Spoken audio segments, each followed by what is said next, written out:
SIGB. Sous ce sigle se cache le système intégré de gestion des bibliothèques, c'est-à-dire l'outil informatique qui va vous permettre de gérer votre bibliothèque au quotidien. Il en existe plusieurs modèles, mais le but ici n'est pas de dresser une liste exhaustive, mais d'essayer de comprendre comment fonctionne cet outil et comment bien le choisir. Le premier intérêt d'un SIGB, c'est d'avoir un fichier qui regroupe les lecteurs, ce qui constitue un outil précieux pour savoir qui fréquente la bibliothèque. Le deuxième intérêt, c'est d'avoir un catalogue facile d'accès. Lorsqu'un lecteur vous demande un livre, vous pouvez facilement faire une recherche par titre, auteur ou éditeur, voire même tout cela à la fois, ce qui est plus difficile quand le catalogue est sur papier. De plus, si ce catalogue est en ligne, vos lecteurs pourront faire eux-mêmes leurs recherches via l'OPAC, qui est une version publique du catalogue mise à leur disposition. Le troisième intérêt, c'est qu'en mettant en relation ces deux outils, vous saurez facilement qui a emprunté quoi. Vous pourrez, en un seul clic, savoir si un usager a des livres en retard, et vous pourrez même programmer le logiciel pour qu'il envoie automatiquement un courrier de rappel. Vous pourrez également mettre des réservations sur des livres qui sont déjà empruntés, une messagerie automatique se chargera alors de vous avertir dès qu'ils sont de nouveau disponibles et vous dira qui les a réservés. Le quatrième intérêt est la possibilité de faire des statistiques en croisant les données catalogue et lecteur.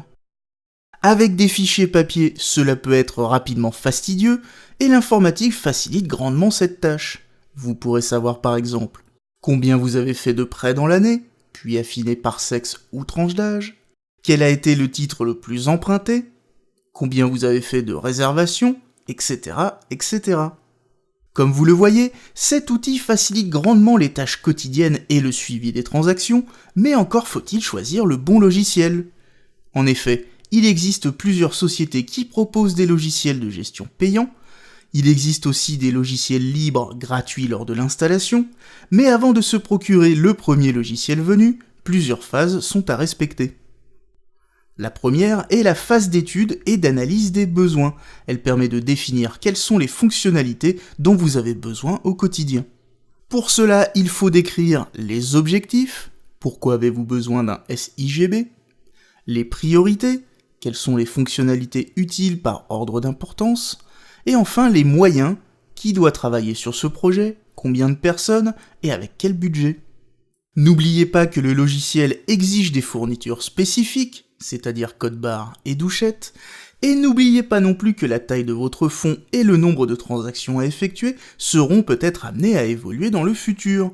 Votre logiciel doit non seulement être capable de gérer votre situation actuelle, mais aussi de s'adapter à la gestion d'un fonds plus important. Il faudra aussi prévoir un planning prévisionnel du déroulement du projet, qui décrira précisément et selon un calendrier les différentes phases d'installation et d'adaptation à ce nouveau logiciel. Pour cela, n'hésitez pas à réunir autour de vous des personnes qui vous aideront à prendre ces décisions, qu'il s'agisse de bibliothécaires, d'informaticiens ou même de vos tutelles. La deuxième phase est la phase d'écriture du cahier des charges, qui devra regrouper toutes les informations nécessaires.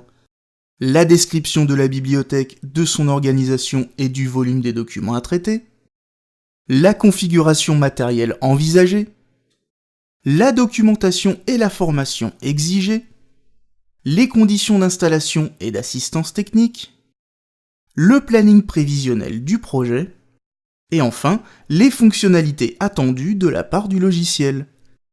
Normalisation des données bibliographiques, qui doivent être indépendantes du logiciel et exportables en format marque. Paramétrabilité, veillez à pouvoir paramétrer le logiciel en fonction de vos besoins. Ergonomie, le logiciel doit être convivial et intuitif. Évolutivité et modernité, il doit être mis à jour régulièrement, répondre aux nouveaux besoins des bibliothèques et prendre en compte les évolutions informatiques. Sécurité des données. Et enfin, portabilité, c'est-à-dire capacité à fonctionner plus ou moins facilement dans différents environnements d'exécution. La phase suivante, c'est bien sûr la phase de mise en œuvre et de fonctionnement. C'est le moment d'installer le matériel et le logiciel sur les postes, de le paramétrer selon vos besoins et de former le personnel à son utilisation. Il ne vous reste plus qu'à lancer l'exploitation du système. exploitation dont le fonctionnement est normalement garanti par un contrat de maintenance payé annuellement. Veillez à bien faire en sorte que ce contrat prenne en compte les mises à jour, afin de ne pas devoir payer un supplément, et n'oubliez pas d'assurer une sauvegarde régulière des données sur un serveur ou un lecteur externe. Si votre logiciel est en full web, c'est-à-dire accessible directement en ligne, la sauvegarde sera gérée normalement par le prestataire du logiciel. Cette leçon est maintenant terminée, et je vous donne rendez-vous dans une prochaine vidéo.